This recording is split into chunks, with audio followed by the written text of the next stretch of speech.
হজ করলে ধারণা হতে পারে যে আমাদের টাকা পয়সা কমে যেতে পারে, কিন্তু আল্লাহ রসুল বলতেছেন আন-নাফকাতু ফিল হাজ্জি, হজের মধ্যে খরচ করা কান-নাফকাতি ফি সাবিলিল্লাহি বিসাবঈ মিআতি দিআফিন, আল্লাহর রাস্তায় খরচ করলে 700 গুণ পর্যন্ত যেমন আল্লাহ পাক সওয়াব দান করেন, ঠিক হজের মধ্যেও খরচ করলে আল্লাহ তাআলা 700 গুণ পর্যন্ত সওয়াব দান করেন। সুবহানাল্লাহ। অনেক ধারণা করে যে হজ করলে হয়তোবা টাকা পয়সা কমে যেতে পারে, কিন্তু নবীজি বলছেন মা আমআর হাজুন কত্তু, হজে কখনো মানুষ নিঃস্ব হয় না, অভাবী হয় না। দেখেন, পৃথিবীর শুরু থেকে নিয়ে এ পর্যন্ত কত লক্ষ কোটি মানুষ হজ করেছে, সবাই কি নিঃস্ব হয়ে গেল? সবাই কি গরিব হয়ে গেল? না, আল্লাহ রসুলের হাদিসের প্রমাণ মানুষ হজ করছে।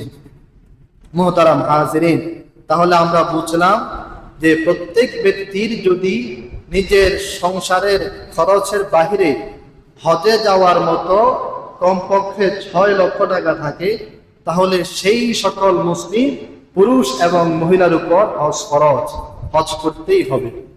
কখন করবেন? দ্রুত করতে হবে। নবীজি বলেন হাদিসের মধ্যে মান আরাদাল হাজ্জা ফালইয়াতাআজ্জাল, যার উপর হজ ফরজ সে যেন দ্রুত হজ করে। দ্রুত কেন? নবীজি বলেন ফাইন্নাহু ক্বাদ ইয়ামরুদুল মারিজ, হতে পারে সে সামনে অসুস্থ হয়ে যাবে, অসুস্থ হয়ে গেলে আর হজ করতে পারবে না। 2 নম্বরে নবী বলেন ওয়াতাদিল্লু দাল্লা, হতে পারে সে যেই বাহনে করে হজে যাবে সেই বাহন নষ্ট হয়ে যেতে পারে।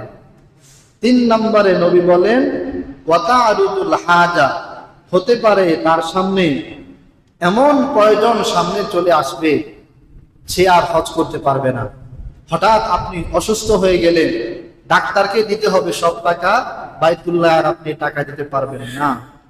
হঠাৎ আপনি টাকা জমালেন, কিন্তু দেখা গেল এদিকে করোনা গেল, কত লক্ষ হাজি করোনার সময় হজ করতে পেরেছে না, বিমান উঠবে না, লকডাউন। এমনও হবে আপনি হজ করবেন, হজ করার আগেই আপনার যে বাহন সে বাহন আর ভালো করে থাকবে না। 3 নম্বরে এমনও হতে পারে হঠাৎ করে আপনার এমন প্রয়োজন সামনে আসলো আর হজ করতে পারলেন না, সেই প্রয়োজন পুরা করতে হবে। মুহতারাম হাজিরিন, এই জন্য নবী বলেন তোমরা খুব দ্রুত হজ করো।